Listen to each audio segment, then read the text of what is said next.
Can you hear me okay? I'm short.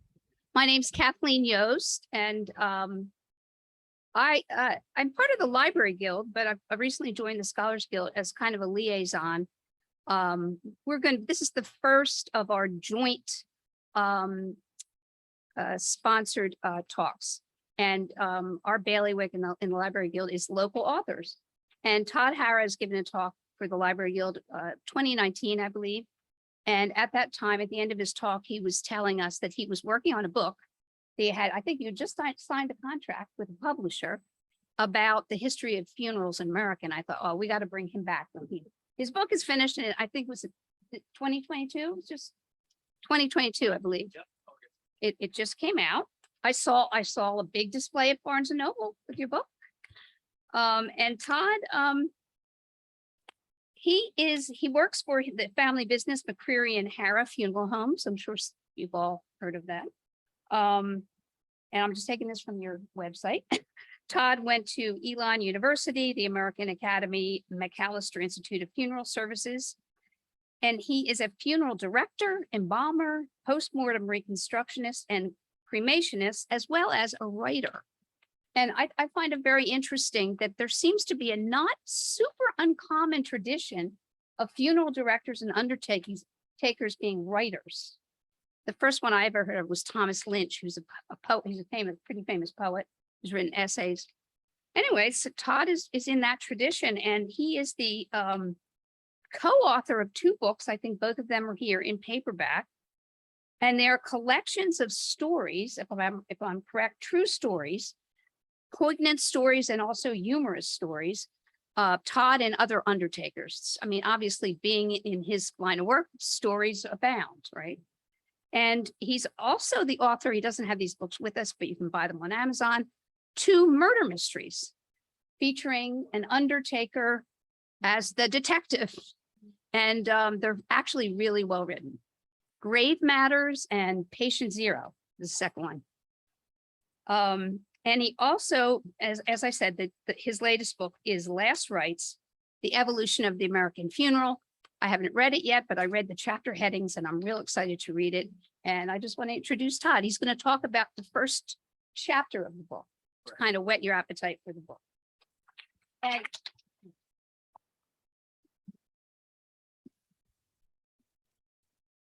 so thank you for that introduction, Kathleen. Can everyone hear me? Yeah. Right.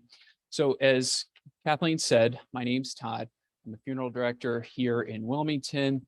My great-great-great-grandfather was a cabinet maker down in Milford.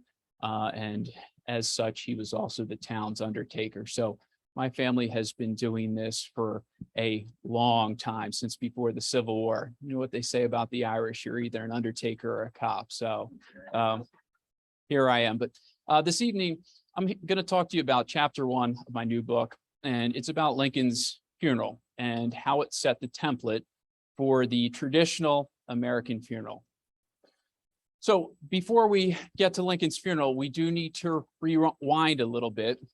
So on the night that Virginia held a referendum to ratify their Articles of Succession, a man by the name of Captain John Smead led 3 hand-picked companies of the Washington National Rifles, and they pushed their way across the Long Bridge that separated Washington, D.C. from Virginia. And once across the bridge, they drove the pickets back into the woods and essentially established the bulwark for the Union invasion of the South. Now, down on the other side of Washington, D.C., across from the Washington Navy Yard, where the lunatic asylum was encamped the 11th New York Regiment, also called the Fire Zouaves. And they were led by this man here. This is Colonel Elmer E. Ellsworth. And around midnight, 2 side paddle gunboats, the Baltimore and the Mount Vernon, loaded up 3 hand-picked companies of the 11th New York Infantry, and they set sail down the Potomac, arriving in Alexandria around daybreak, when the rest of the regiments from the invasion across the Long Bridge were pushing in from the west. And Ellsworth was a man of action, and as such, he was the first of his men off the ship. And he went up King Street, and the first thing he did was secure the telegraph office. Now, coming out of the telegraph office, directly across the street was an inn, and it was called the Marshall House. And atop the Marshall House was a 40-foot flagpole. And flying from that flagpole was a secessionist flag so large it could be seen from the White House on a clear day if you had field glasses. Now, that's a distance of 5 miles. This was a pretty darn big flag. And so Ellsworth said to his entourage of 3 men, he said, "Boys, this has got to come down." And he raced across the street and into the inn. And mind you, it's daybreak now. It's very early in the morning, and there's a clerk behind the counter. And he says to the clerk, he goes, "How do I get to the roof?" The clerk stares at him, doesn't say a word. And Ellsworth says, "Never mind, I'll figure it out." And he runs towards the stairs. Now, as soon as he leaves the desk here, okay, the clerk runs into the back where the innkeeper, who is a man by the name of James Jackson, is sleeping with his wife. And Jackson is an ardent secessionist, and it's a man who has a reputation for violence, okay? Jackson one time nearly beat a priest to death who insulted him. And when the priest went to the authorities and told the sheriff what he had done, and the sheriff rounded up a posse and went to Jackson's house. This is before Jackson had the Marshall House, and Jackson had barricaded himself in the house with his brother, and they began firing on the sheriff and his posse. And the sheriff essentially threw his hands up and says, "An assault charge is not worth my life," and left this man alone. So Jackson was a man who was people in town avoided. He was a bad actor, if you will. So he hears there's federal troops on his roof taking down his secessionist flag. So what does he do? What any reasonable person does, he grabs a shotgun and he heads for the stairs.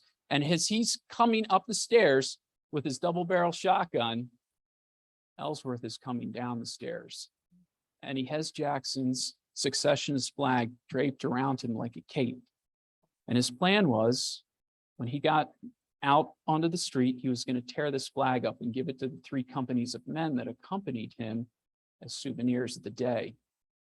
So when Jackson sees this, he doesn't hesitate, and he unloads that shotgun into Ellsworth's chest, instantly killing him. Now, a man that was part of his entourage, and when I say his, I mean Ellsworth's entourage, was a private by the name of Francis Brownell. I think he was 19 years old at the time. And he doesn't hesitate. He unloads his Sharps rifle into Jackson's head, as the Philadelphia Inquirer reported, splattering his brains all about. And then legend has it that he then drove his bayonet into his body, pinning him to the stairs. Okay? So this morning, 2 things happened in just a few seconds here. 2 firsts of the war. Ellsworth becomes the first Union officer casualty of the Civil War. And Brownell becomes the first recipient of a Congressional Medal of Honor for action during the war. Now, the men take his body and put it on a side wheel gunboat by the name of the James Gray for transport back to the Washington Navy Yard, okay?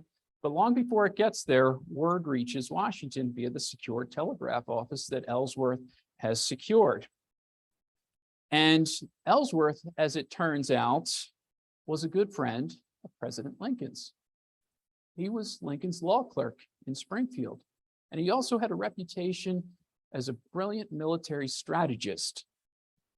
So when Lincoln rode his inaugural train to Washington, okay, Ellsworth was Lincoln's bodyguard. There was no Secret Service there at this time.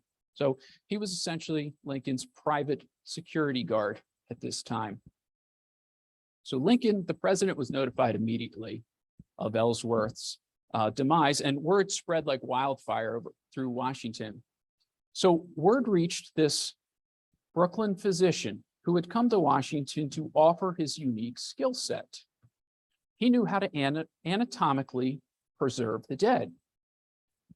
And At this time, the way people shipped goods was through rail and through a company called the Adams Express.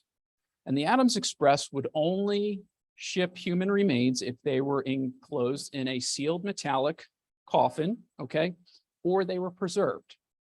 Now think about it. The war is starting to ramp up. All that metal is being diverted, okay, to going to making weapons and ammunition. So the metal that was being used for other commercial goods like metallic coffins is being diverted. They're becoming scarcer and scarcer at this point. They'll become scarcer as the war goes on and the death toll rises, but already they're becoming scarcer and more expensive. So this is leaving most folks who aren't wealthy with one option: embalming. Okay. This man his name is Thomas Holmes. Okay. He had formed a friendship with the Secretary of State Seward, and Seward was a New Yorker like Thomas Holmes. I can't confirm this, but I think that's how he made his initial approach to Seward, as a fellow New Yorker. And he asked Seward to get him an audience in the White House. Okay. Seward takes this man, Dr. Thomas Holmes, to the White House, and there they find Lincoln upstairs in his study. Okay. And the president is in tears. Okay. He's lost a dear friend. And Dr. Holmes says to him, he says, "Mr. President, I would like your permission to embalm Colonel Ellsworth so he can be sent home for burial and so his parents can see him." Ellsworth was from a small town called Mechanicville, New York. And the president says, "You know, I know nothing about this embalming, what you're speaking of, and I feel that I can't give you this permission." And Dr. Holmes says, "Well, sir, you're the only one that can give this permission. You're the president of the United States." So through Seward pressing upon the president that this is something that must be done, the president relents and grants Dr. Holmes permission to embalm Colonel Ellsworth. Okay. Holmes is staying with an undertaker by the name of Joseph Birch in Georgetown. So he heads back to Birch's residence where he is living. He's also teaching embalming at this time, grabs his grip, boards an omnibus for the Washington Navy Yard. Okay. When he gets there, Ellsworth's remains are there. They're laid out in the engine room. Okay. That's what we'd call the firehouse maybe today. His regiment was called the Fire Zouaves, firstly, because he only recruited New York firemen. Okay. Ellsworth had this idea that firemen, they're brave, they run towards danger, they will make great soldiers. And they were called Zouaves. It's a French light infantry type of regiment that was used during the Crimean War. So he was using these French tactics that were more aggressive. He was trying to create a more aggressive soldier than, you know, your typical rank and file federal soldier. So since these were firemen, they laid Ellsworth out in the firehouse at the Washington Navy Yard. And there an autopsy was conducted. And then Dr. Holmes began his work embalming Colonel Ellsworth. Now, while he was embalming, the president's carriage showed up, and in it was Mary Todd Lincoln. And she asked to see Ellsworth. And she was turned away by the honor guard guarding the door. I mean, these are Victorian times. Having a woman in there during this type of procedure, it would be indecorous. So the carriage leaves, and about an hour later, the carriage returns. And this time is Mrs. Lincoln, accompanied by her husband. And so the president is granted entrance into the engine house. And he is so impressed with Ellsworth's remains that he asked the honor guard, he says, "Will you bring Colonel Ellsworth up to the White House so we can have a funeral for him there before he goes back to New York?" And the honor guard says, "Absolutely." So Ellsworth's body is transported up to the White House, and it is laid out in the East Room for a funeral service. And about 300 politicians and high-ranking military officials come for this funeral. Now think about this.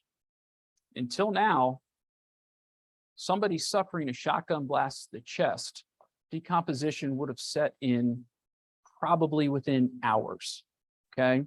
And here it is, the next day, Colonel Ellsworth is laid out in his casket, and Mrs. Lincoln goes over and comments on his appearance, and she says, he looks natural. He looks like he's only sleeping, okay? So let's remember that. We're going to jump forward here. This is Dr. Thomas Holmes.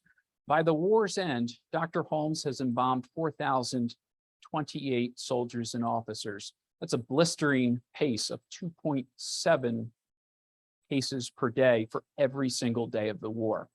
And he trained many of the embalmers that were working during the Civil War and went on to embalm after the war. So to understand the Lincoln funeral, we need to step back 15 years, even before Colonel Ellsworth was killed, okay? The year is 1845, okay?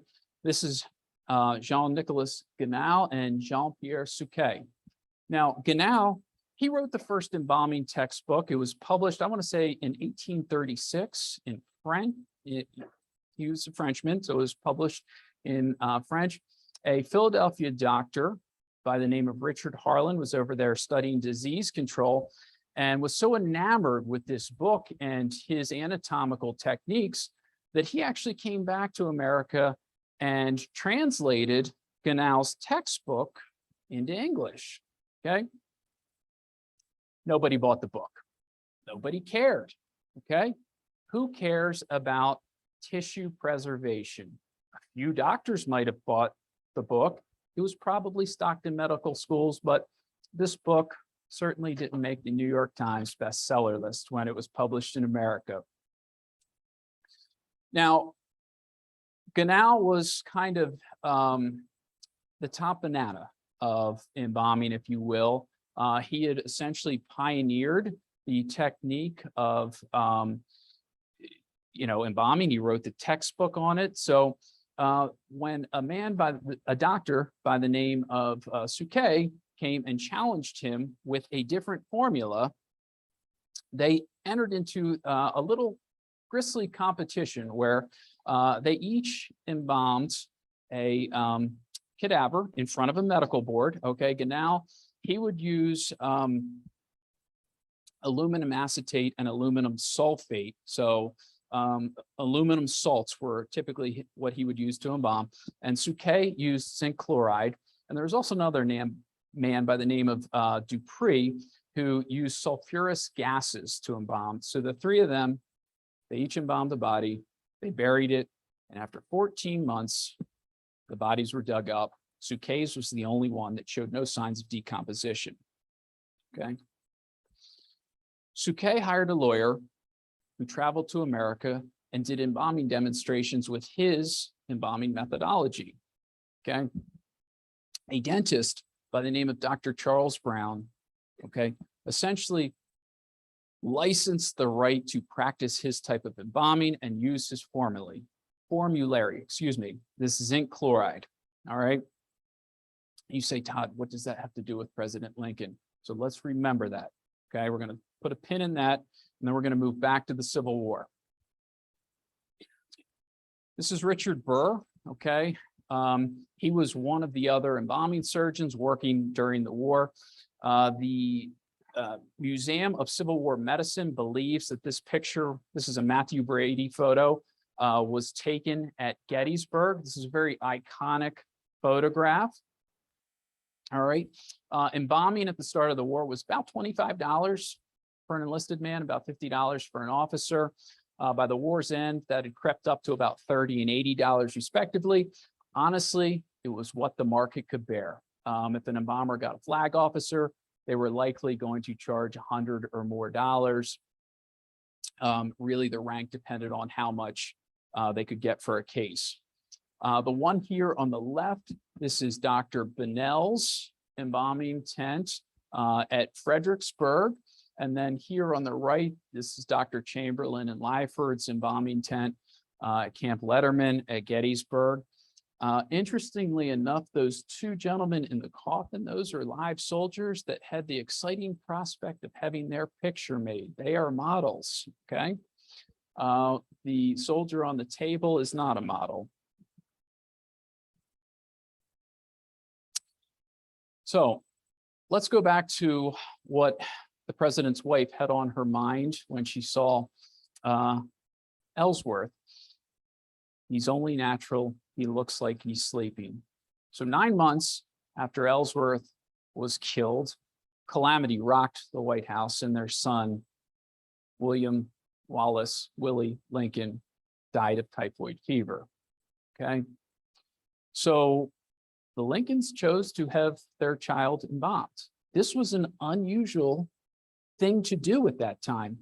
Nobody knew about embalming. Nobody was practicing embalming. The only people that were embalming were doctors for anatomical purposes.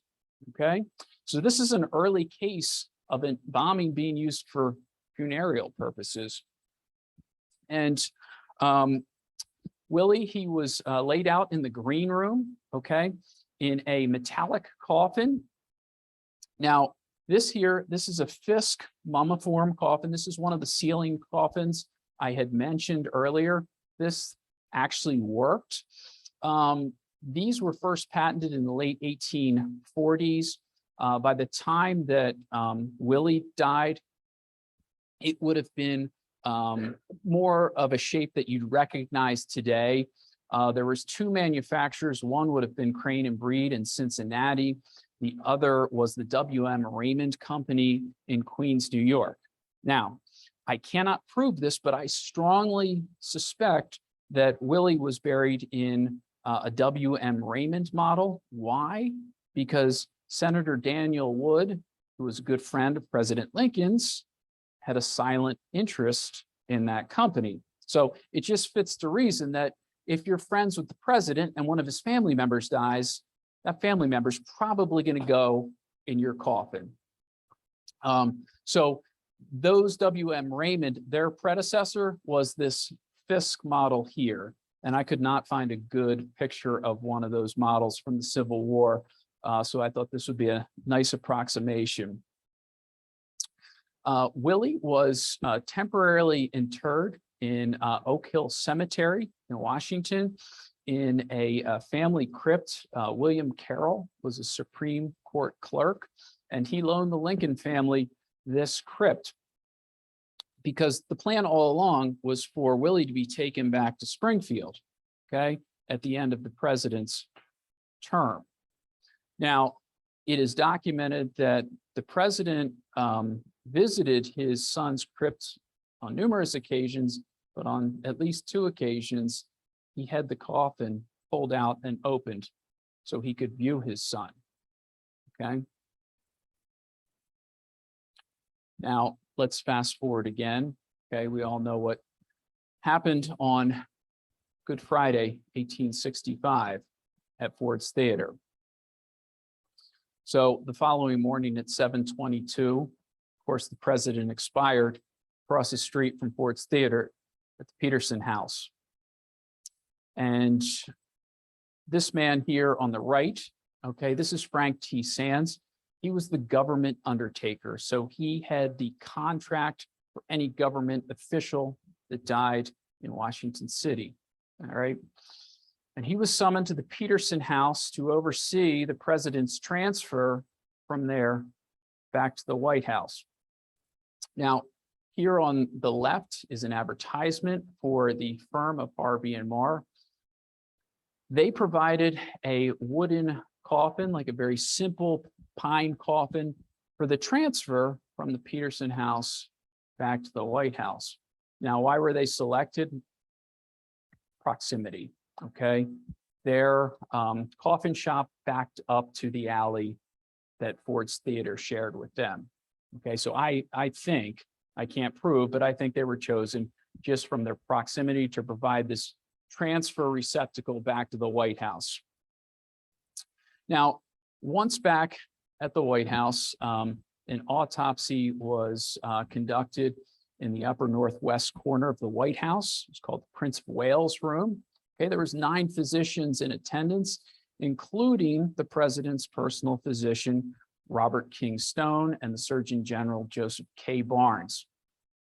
It was only a cranial autopsy, so only the president's head was autopsied. He did not have the Y incision. His abdominothoracic cavity was not inspected.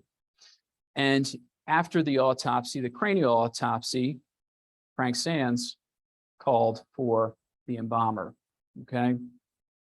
Now, curiously enough, when Willie died, Dr. Holmes was not called to the White House.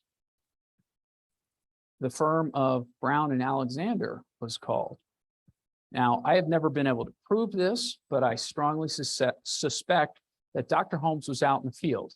These embalming surgeons, as you could see from Richard Burr in his tent and Dr. Chamberlain in their tent, they would follow the army and embalm out in the field. So I think Dr. Holmes was engaged elsewhere when Willie died, and that's why he was not called to embalm their son. They called Brown and Alexander. The same Brown, Dr. Charles Brown, who bought Suquet's methodology in 1845. Okay. Now this man over here, this is Henry Cattell. When Willie died, he was 23 years old. Okay. Unlike many of the embalmers working at the time, he had no medical experience. Okay. Learned on the job. He embalmed the president's son. Now, when the messenger arrived at Brown and Alexander, letting them know that the president's died, it is documented that Dr. Brown was in the office. Okay. Here's a man, he had medical training. Okay. He was a dentist, but he had some anatomical knowledge, and he was a pretty darn good embalmer. But for some reason, he sent Henry Cattell alone to the White House to embalm the president of the United States. Now, he's now 26 years old, has no medical experience. Imagine that, being called to do that at age 26. What were you doing at 26? I know I wasn't doing anything that significant. And Henry Cattell embalmed the president using zinc chloride, Dr. Suquet's formula. And interestingly enough, his experiences during the war, unlike a lot of embalmers who continued after, he left the profession and actually became a metropolitan policeman after the war. And I don't know if anyone's heard the Secretary of the Navy, that fire that Secretary Tracy, I think it was in 1890, that killed his wife and his kids. Does anyone? There was a terrible house fire that killed Secretary Tracy's family in 1890. And as a policeman, Henry Cattell raced in and tried to save some of the family members. But anyway, getting back to Lincoln, Lincoln had a custom coffin built. Okay, it was designed by Frank Sands and a man by the name of John Weaver out of Baltimore. John Weaver constructed it. It was made of solid walnut covered in black broadcloth, lined in lead, and then it was sent back to Harvey and Marr in Washington to be what would be called fitted up. So lined with white satin, the tassels, the escutcheons, the handles, the silver nail heads, all the ornamentation you can see on that coffin were added at Harvey and Marr. Now, it was built at 6'6" to accommodate the president's 6'4" height. Okay. Interestingly enough, caskets now are made at that dimension. 6'6" is the standard casket dimension. That's the dimension that will fit 98.7% of Americans and accommodate their height. Here is a picture I took of a replica of the coffin. This is at the National Funeral History Museum in Houston, Texas. As you can see, this is what would be called a lift panel casket. Okay, so the entire panel comes up. It's not hinged like you would see in a modern casket. Why is this? Okay. The practical reason is they could have two lines filing by the president's coffin at once and double the amount of people that could view him. And this would prove invaluable because the guards were then able, the honor guard was able to move people by at a rate of 60 to 70 people per minute, okay, in all the stops he was viewed at, rather than half that, 30. So they doubled the amount of Americans that could view the president. Now, the bill for this to the government was $1,500. Okay, that would be roughly $24,500 in today's money. There was a viewing at the White House on April 18th, where about 25,000 Washingtonians came to the White House to view the president. And then there was a funeral service held in the East Room of the White House on April 19th, where 600 tickets were issued, after which the president was transferred to the rotunda of the Capitol building. Here is his funeral procession through the streets of Washington for him to lay in state in the rotunda. Now, President Lincoln was the second person to lie in state in the rotunda and the first president. So the first person to lie in state in the Capitol was Henry Clay. Since then, there have been a total of 35 people who have lain in state in the Capitol rotunda. After that, the following morning, the president was taken to the train station where he was going to be put on a train that was going to travel 1,662 miles, okay? It was going to stop in 11 cities, but it was going to pass through 404 towns, cities, villages, crossroads, hamlets, you name it. And this train ride was almost an exact facsimile reverse of his inaugural train ride. As you can see, the cattle guard, his portrait mounted over the cattle guard. Different locomotives were used to pull the train throughout its different legs of the journey, but the same hearse car was used. So this car was built in Alexandria, and it was actually built for the president to view the country during Reconstruction. And there is a rumor going around that the president was actually going to see this for the first time on April 15th, obviously the day he died. He never did. The train car was hastily outfitted to be a funeral car. Think of it, it was designed to be essentially the Civil War's version of Air Force One. It had a parlor, it had a sitting room, it had a sleeping room. The president could get on this train car and conduct business, okay? Instead, it was retrofitted as a funeral car, okay, draped in black. They built a bier inside that the president's coffin would rest on, and it would be called the Lincoln Special. Just going back, this train car was destroyed by a prairie fire in Minnesota in 1911. So stop one was in Baltimore, a train ride of about 2 hours. This is Robert Todd Lincoln. He is the only Lincoln family member to ride on the Lincoln Special, and he rode a grand total of the 2 hours to Baltimore.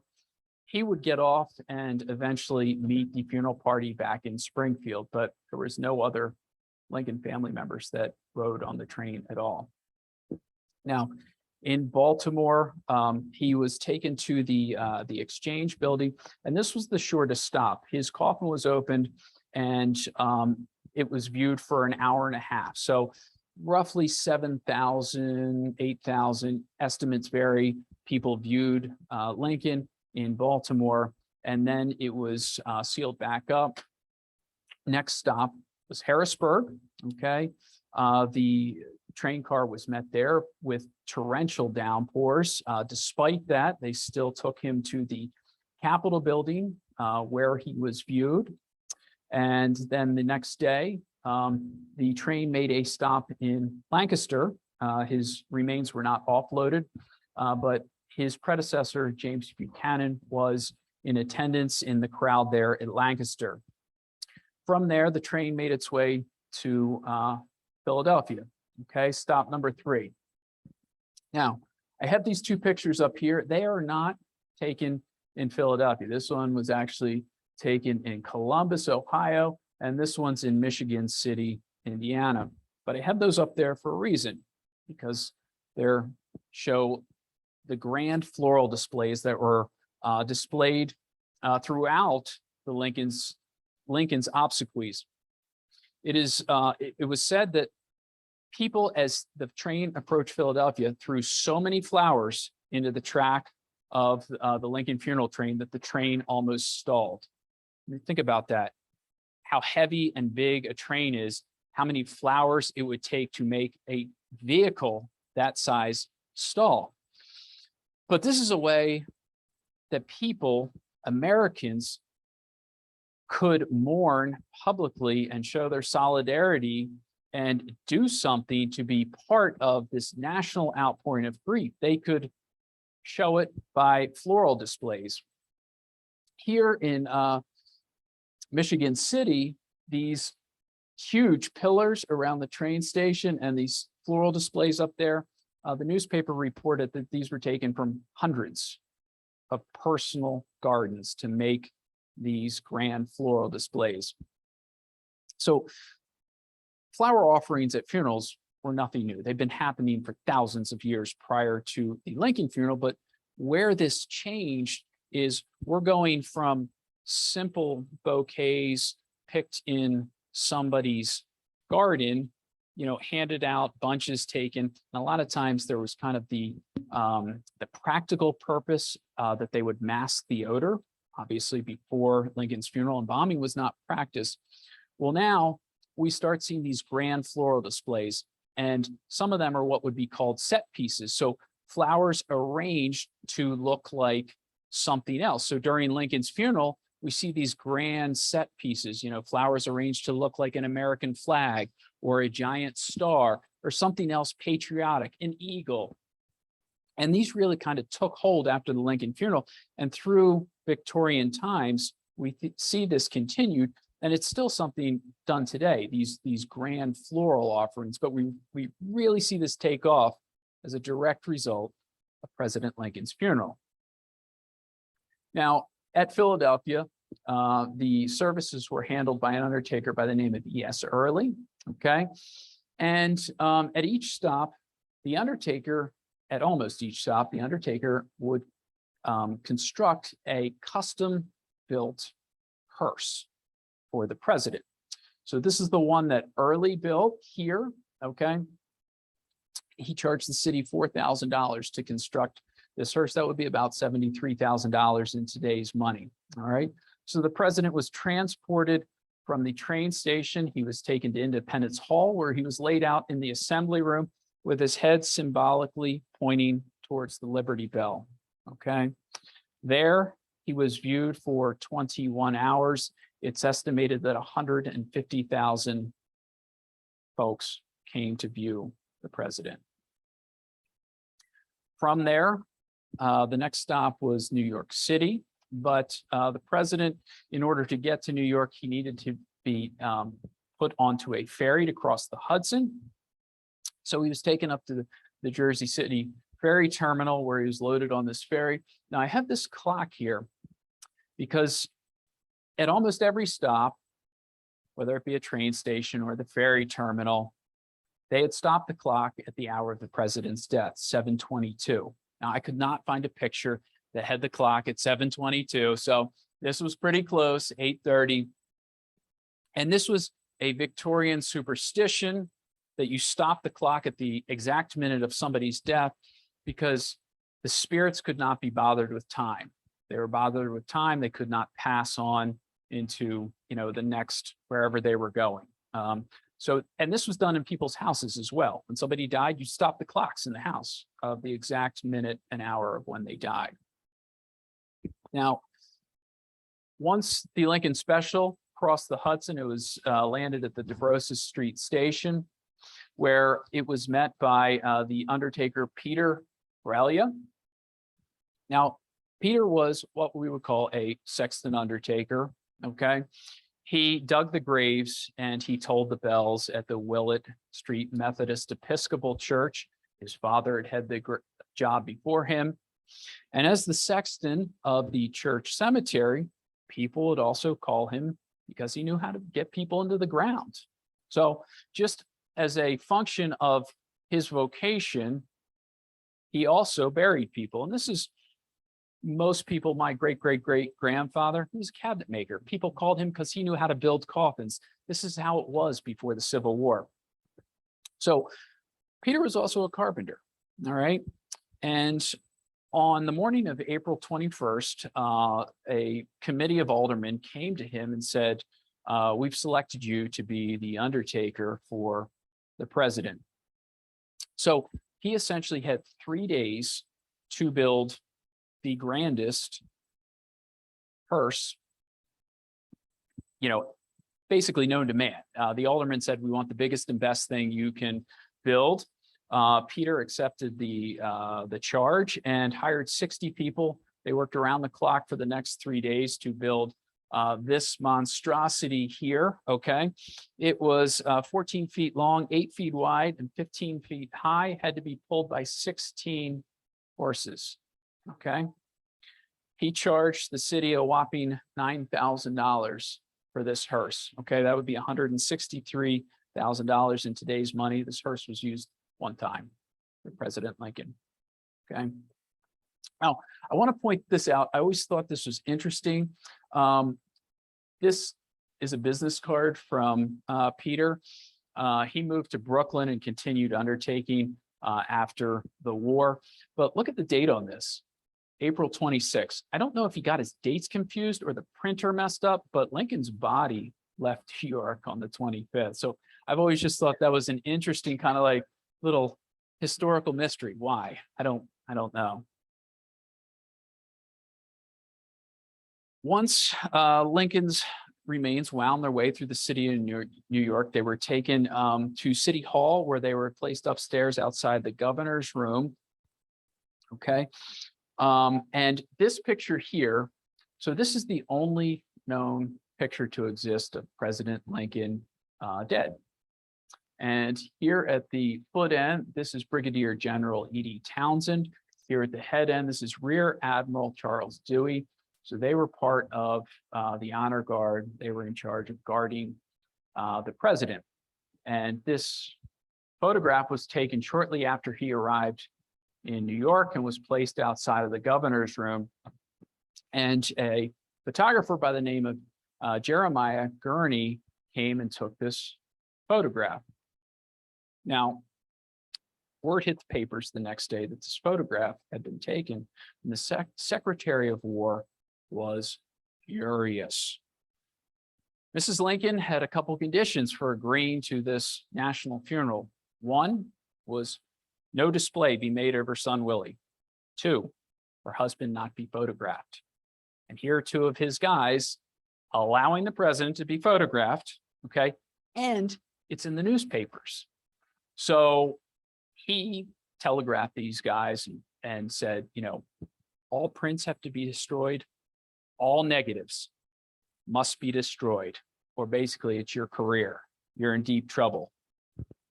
Now, this photograph, okay, was found in 1952 by a 14-year-old boy who was hunting through the Bollinger collection at the University of Iowa. They have the Nicolay Hay papers. So John Nicolay and John Hay were Lincoln's personal secretaries during his presidency.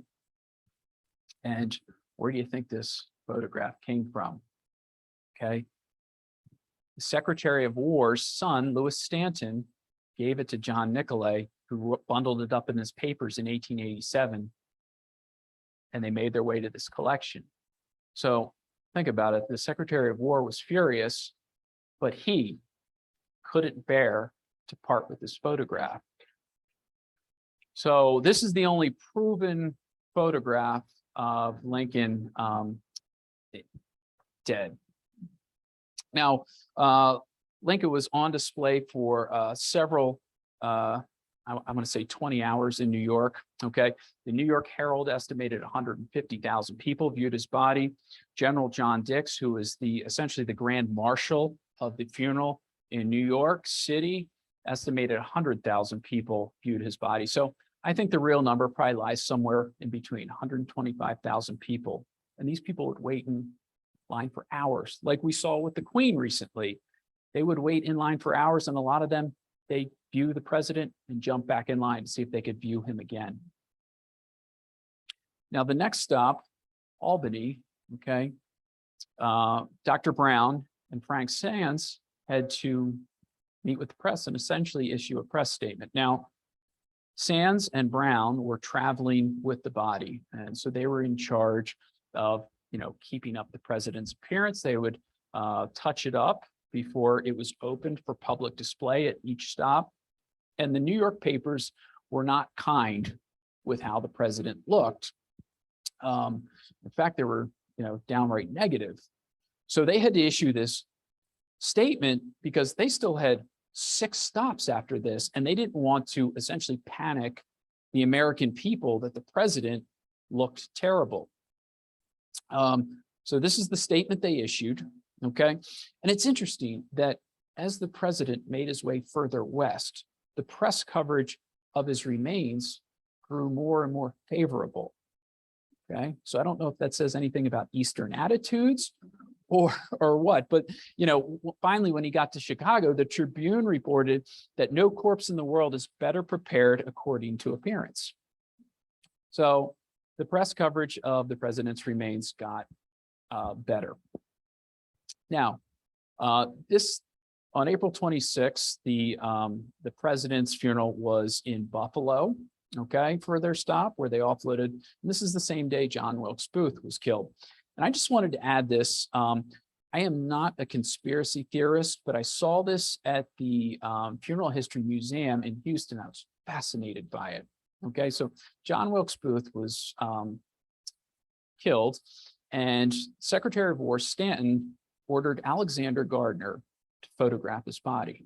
Okay, Alexander Gardner was a very famous Civil War photographer, almost as famous as Matthew Brady, not quite. Where is that photo? As far as I know, it's never been located.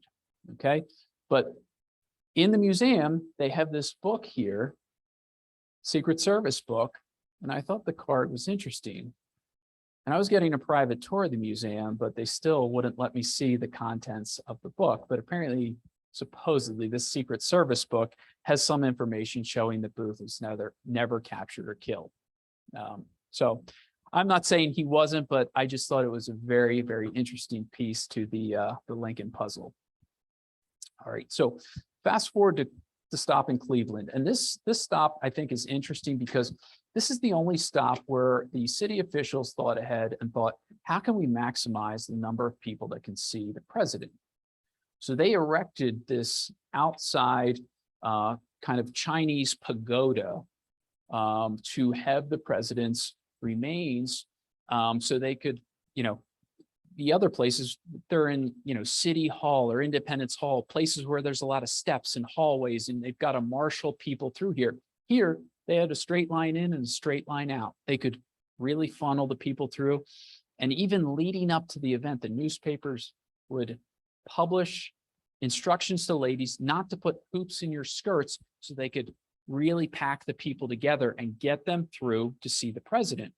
They were expecting 120,000 people to view the president in Cleveland. Again, torrential rains happened during this leg of the funeral, and only about 65 hardy Ohioans braved the tempest to come out and see the president.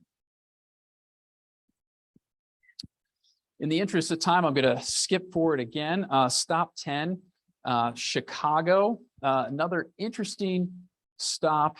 Again, I cannot emphasize how much money the cities were spending to decorate their city for the dead president's arrival. So this archway was built at the train station, okay? It is 24 feet across, 27 feet high. It was built just for this funeral occasion.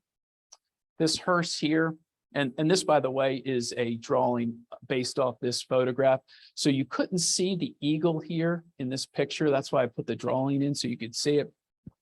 This hearse here was constructed by this man up here. His name's Collins H. Jordan. He was selected by the city to be the local undertaker and build the hearse.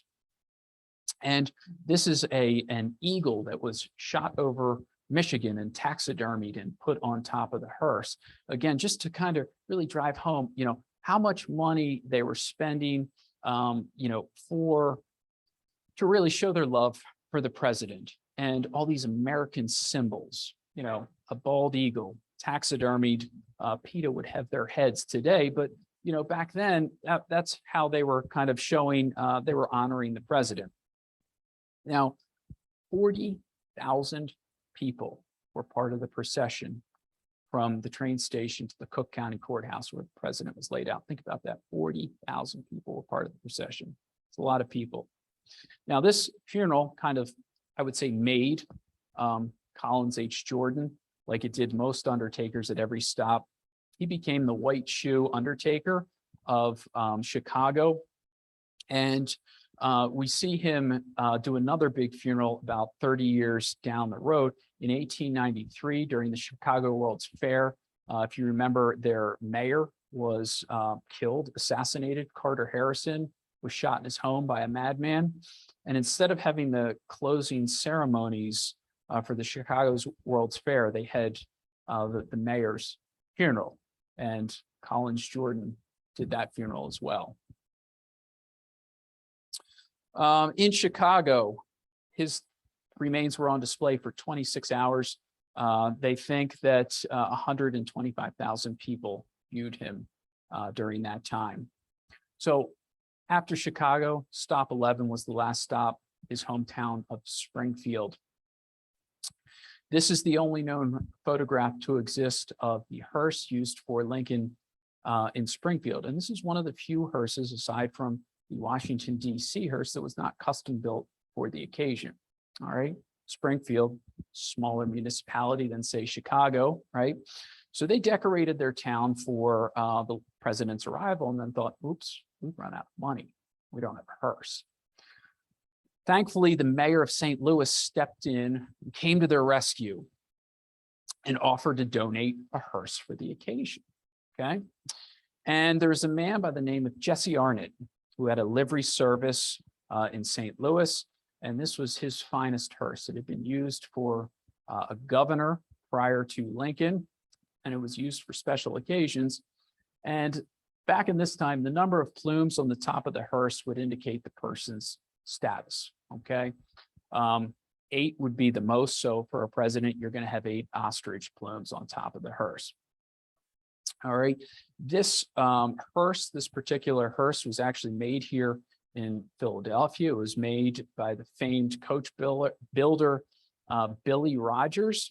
Cost about $4,000 to make. So this was a very grand hearse, especially for out west at the time. And the hearse was destroyed in a fire in 1887. And at this, essentially warehouse fire, it also killed four people and 18 horses. And at the time the hearse was destroyed, Arnott claimed that it had never been used since Lincoln's funeral. Now, on the 150th anniversary of Lincoln's death, a funeral home in Springfield reverse engineered this hearse using all period techniques. Okay. They actually put together a book on how they made this hearse. Okay. But they reverse engineered it using that photograph I showed you 2 slides ago. It was the only piece of evidence there was of this hearse. And here's the URL, Staub Funeral Home. So if you go to their website, you can download the book on how they remade the Lincoln hearse. It's just absolutely fascinating, at least somebody like me. Okay. So after Lincoln was viewed for the final time by his community members in Springfield, he was buried at Oak Ridge Cemetery. Okay.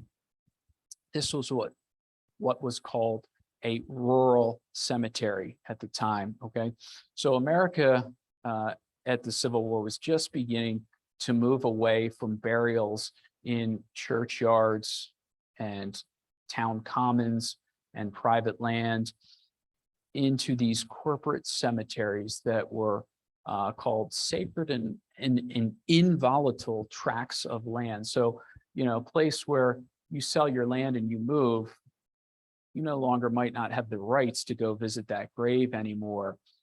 So Americans were looking to move their dead from the cities into these places, these cemeteries that were outside the city limits. Okay, the first one was Mount Auburn Cemetery up in Cambridge. Okay, and then pretty much every major city followed suit soon after. You know, there's Laurel Hill, Greenwood in Brooklyn. You know, any city that was anything had put in one of these cemeteries. So Mount Auburn, I want to say it was 1836 off the top of my head. It was a couple decades before the Civil War, but at this point, pretty much every city, even a smaller city like Springfield, had a rural cemetery. And so the president's wife, really, was actually Mary Todd's choice that he be buried here in Oak Ridge Cemetery. And he was actually put into what was called a receiving vault while they worked on building a monument or a mausoleum for him. And this was Oak Ridge's receiving vault here. And there's, again, a little pictorial drawing of it. And during his committal service, the Reverend Dr. David Simpson, who was the bishop then of the Methodist Episcopal Church, said, "Such a scene as his return to you was never witnessed among the events of history. There have been great processions of mourners. There was one for the patriarch Jacob, which came up from Egypt, and the Egyptians wondered at the evidences of reverence and filial affection. Far more have gazed on the face of the departed than have ever looked upon the face of any other departed man. More races have looked upon the procession for the 1,600 miles or more by night, by day, by sunlight, by dawn, by twilight, by torchlight than have ever watched the progress of a procession." Okay, so the bishop was right. Okay, by my count, 880,000 Americans viewed the President of the United States. Okay, 880,000 in a single funeral event, non-televised. I mean, I would say Vladimir Lenin, who has been on display for 100 years in Moscow, has probably been viewed by more people than Lincoln, but in a single funeral event, Lincoln holds the record. And those are the people that actually cast their eyes upon the president's face. That's not to mention the thousands of mourners that would take part in the processions in the cities and watch the processions or gather trackside. You know, the people on the train would say, as they were driving through the countryside, these normally large swaths of countryside that would normally be pitch black were lit up as bright as daylight because people were building bonfires by the track because they knew the train schedule was published. They knew when the president's train was going to come by. So millions and millions and millions of people, will never know how many million people saw the president's train or saw his coffin pass by in the city streets. But think about it. This was almost like magic to these folks at the time. The president had been dead by the time he reached Springfield for 2.5 weeks. And here he is. They could view him just like he had just died. So embalming was almost magic in a sense, these folks. And the thought became, well, it's good enough for the president, it's good enough for me. This is another drawing. This is the end. There's, of course, Arden's hearse, and then the honor guard placing the casket into the receiving vault. Now, President Lincoln would not rest in peace, okay? He was moved an astounding 13 times, okay? Between that date, May 4th, 1865, and September 26th, 1901, okay? And his coffin was also opened 6 more times, and his remains were looked at. The final one would have been September 26, 1901, where his son, Robert Todd, was part of that. See, the president, there had been a foiled grave robbing attempt in 1887, where the grave robbers got so far as to pry off the marble sarcophagus and expose the president's coffin. So that final time they buried him, okay, president's son wanted to make sure that was his dad. All right. And they buried him under the floor of Memorial Hall here. Okay. This is the presidential monument to Lincoln at Oak Ridge Cemetery. They put steel bars and then 10 feet of concrete to make sure nothing could happen. So let's talk about the funereal effects of the Lincoln tragedy. And I think to better understand those, you've got to have a grasp of what the American funeral experience looked like before that funeral. So these are the elements of the early American funeral. When somebody died, folks would gather to wake them. They would literally sit around to make sure they wouldn't wake up. And the only way to do so was the signs of decomposition. Then they could ensure people had actually died, because people were terrified at this time of premature burial. So this is where the term wake came from.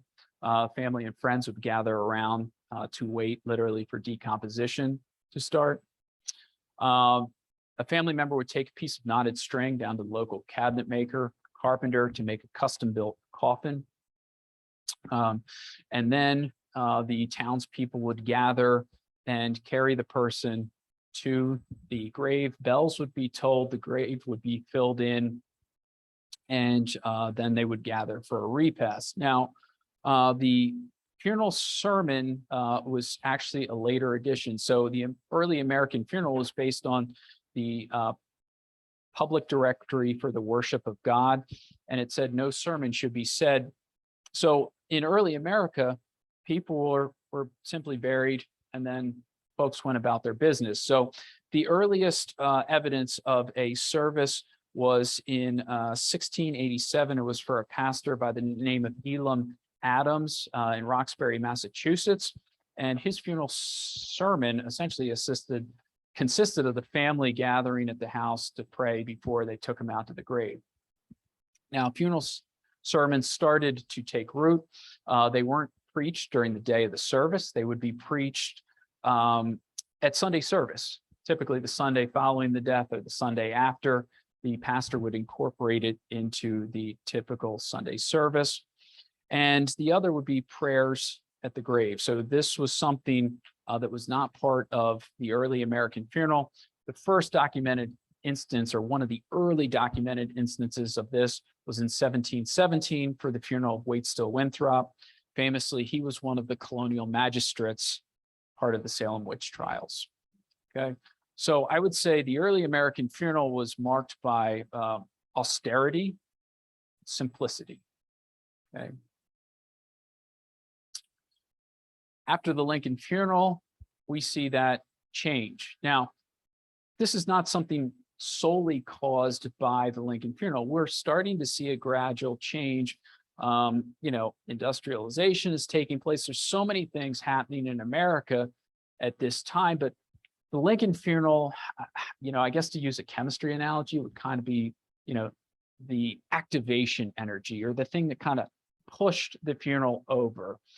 We start to see people, kind of imitating the president's funeral after this, because in their eyes, it was so grand. It was so beautiful. The major thing, we see embalming take off. Okay. I think I kind of hammered that home. So many people saw the president that it almost sparked something imaginative in the people, that it's again, to reiterate, it's good enough for the president. It's good enough for me. That took hold here in America. The other thing, flower tributes, we start to see change. And I kind of covered that earlier. We're moving from the simple bouquet to these grand expressions, if you will. Okay. They had seen these grand floral expressions for Lincoln's funeral. So people started to imitate that, and that became part of the funeral tradition. The visibility of the hearse. So prior to Lincoln's funeral, hearses were mostly wagons that were painted black. Think about it, it was almost frivolous to have a special vehicle just for the dead in colonial America. Here are people that are kind of scrabbling out a new life in a very difficult frontier. To have a vehicle for the dead, why do we need that? We don't. So it isn't until we start seeing cemeteries move further from cities, okay, these rural cemeteries, that we start seeing this emergence of these specialized vehicles for the dead, hearses, okay, and then they start to become more and more ornamented. And this kind of takes off after Lincoln's funeral as each city strove to outdo each other to create the grandest receptacle to convey the president's remains around their city. Okay, Americans saw this, they took note. Okay. The emphasis of the casket and or coffin, and I'll tell you the difference. President Lincoln was buried in a coffin. Okay. We use caskets today. The difference is the number of sides. Okay, a coffin has 6 sides plus a top and a bottom. A casket has 4 sides plus a top and a bottom. All right. There was a shift in taste, in American taste, shortly after the president's funeral, and Americans shifted from the 6-sided to the 4-sided. No, it was basically it was a result of a less anthropomorphic shape. So Americans favored a softening of the death experience during the Victorian period. And this was one of the ways that they kind of changed the funeral ritual to soften it. And the Victorians had this thing, it was people go to their sleep when they died in Victorian times. That's what they would say about them going to their sleep. And this was one other way that they could visually represent a softening of the death.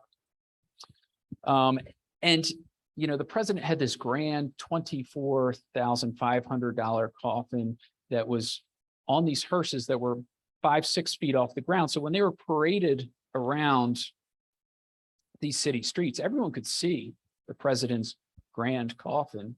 And this was partially Edwin Stanton's design. I think his quote was, "I want them to see what they've done to him." Okay. He wanted people to see this coffin. He wanted people to view the president. He wanted folks to cast their eyes on the martyred hero. And again, Americans took note of this grand coffin that the president was buried in. So we see ornamentation take off. Now, this isn't solely due to Lincoln's funeral. Of course, the Industrial Revolution kicks in. We start having pre-made caskets being made, and companies devoted to making just caskets. So again, all this stuff is kind of synergistically happening at once. But again, the president's funeral only fueled this. Post-mortem photography. So prior to, I would say, the 18th century, folks were remembered typically by oil portraits. Okay, you'd have portraits hanging above your fireplace. All right. After Washington's death, okay, we see this shift, and folks start shifting towards, they were called mourning scenes. All right, I'm sure you've seen one. You probably didn't realize what you were looking at, but they have these elements in them. Okay, there's the mourners. You've got trees in them. There's typically always a plinth or a block and then an urn, and these signify death. Okay, and these were typically made after somebody died, and these then became the focal point above the fireplace in the home. Also ceramics, textiles, hair jewelry. You see a lot of these things gaining popularity is kind of called memento mori, a token or remembrance of somebody's death. Well, after the president is published at being photographed being dead, people all of a sudden start wanting their loved ones to be photographed dead. And this was their remembrance of them. This replaced the oil painting. This replaced the hair jewelry and things like this. So we see post-mortem photography really take off in kind of the later half of the 19th century. The rural cemetery, kind of touched on that already. And then the habiliments of woe, okay, mourning garb. So this is Mary Todd Lincoln. She put on mourning after her husband died and never took it off for 17 years until her death. Now, this was part two. I call it the phantom body crisis, all right? 650,000 sons, brothers, husbands marched off to war, okay? And only 6% of them were embalmed and sent home, okay? So what's that, roughly 30,000 made it home. So of that 620,000, 610,000 were typically buried where they fell, right? So it's like this entire generation marched off to war and simply vanished. So there was this, a whole entire nation was in mourning. And what's a way they could show solidarity and do something about it? Well, everyone put on mourning garb, okay? Women would wear mourning to signify they had lost someone. And that way the community would know, hey, you lost somebody. And this really took off after Mrs. Lincoln started wearing mourning. Of course, she was copying Queen Victoria, who really started the trend when her consort died in, I want to say 1862. But anyway, she popularized the tradition. And we see Americans wearing mourning garb until another phantom body crisis, okay, World War I. And all of a sudden they take it off almost immediately. It stops overnight. And that's because, frankly, it was a morale issue. So many of our doughboys were being killed over there. Everyone was wearing black and it became a morale issue. So, you see the start of mourning garb with the Civil War. You see it immediately end at World War I. Yes. Okay, that's it. Sorry. Bring it to an end.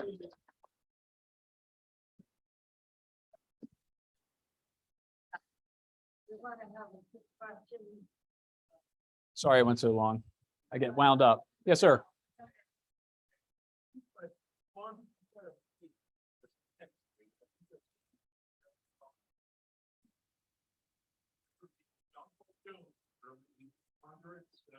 He died of young prominence, and he was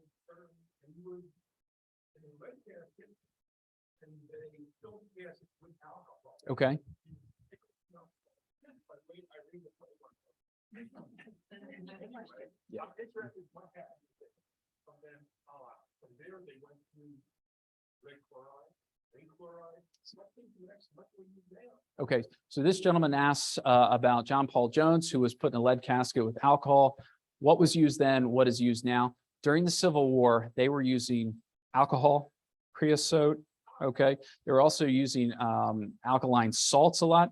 The main thing they were using was arsenic. Why? Because it was cheap, it was plentiful, and it worked. Okay. Obviously, the president was embalmed with zinc chloride. It worked really well. He held up until 1901 when they viewed him the final time. Arsenic was outlawed in, I believe, 1901 for use in embalming here in America. Today, we use formaldehyde. Okay. Yes, sir. Where to?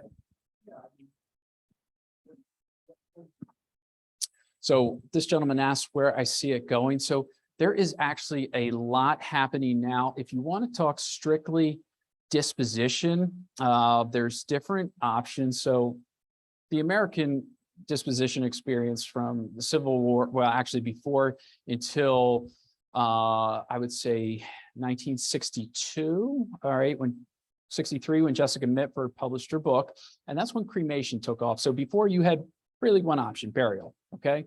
After 1963, more and more Americans started being cremated. Now, cremation is the favored form of disposition, okay? 56% of Americans choose cremation.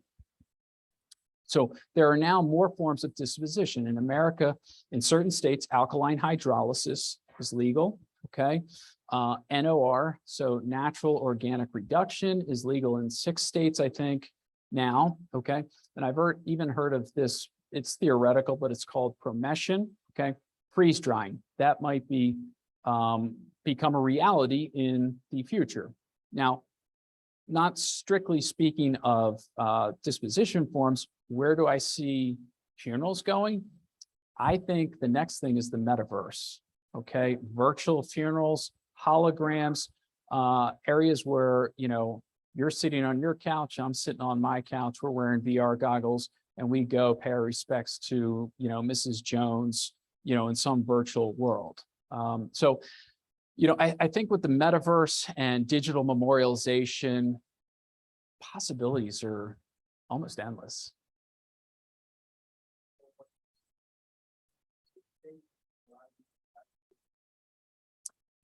No, natural organic reduction is human composting. Okay, so it's an accelerated form. As far as I know, you're asking, I think, about green burial, which green burial is legal in, as far as I know, every state. It's just finding a cemetery that has a green burial section or a cemetery that's dedicated, that's a green burial cemetery. Oh, no. Embalming is not required. Sometimes if it's international shipping, then embalming is required, but there's very few instances where it's required. Yes, sir.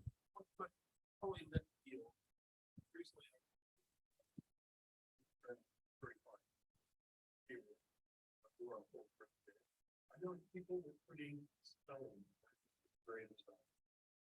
and some people carry them in their pockets.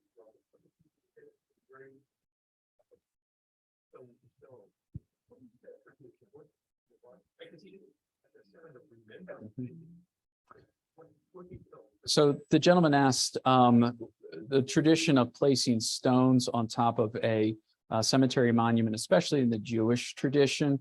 And my understanding is that goes back to the desert, when somebody would be buried and a mound, a stone cairn would be placed on top of them. So as the cemetery winds, not the cemetery, the desert winds would blow, you see where my mind is, it would cover their monument with sand or blow it apart. So it's actually an act by the mourners of kind of perpetual remembrance, to continually build that monument of remembrance to that person. Yes, ma'am.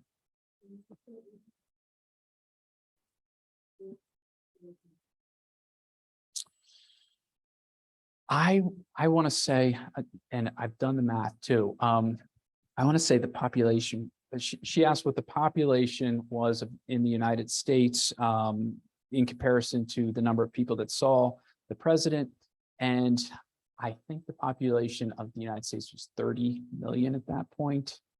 I believe it was. So, okay. Okay, so maybe 35 million in about 1865. Okay, so you figure about 3% of the population, maybe a little less, viewed him. It's a lot. So, yeah. Yeah. Yes, ma'am. Yeah. So I wanted to put something from the chat.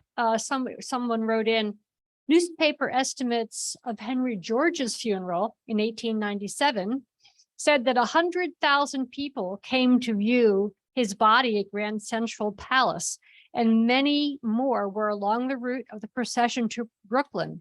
25,000 participated in that procession, Frank Stevens, Herman Hetzel, H.V. Hetzel, Edward Ross, L.W. Ross were among the ushers. So there is a little Arden connection.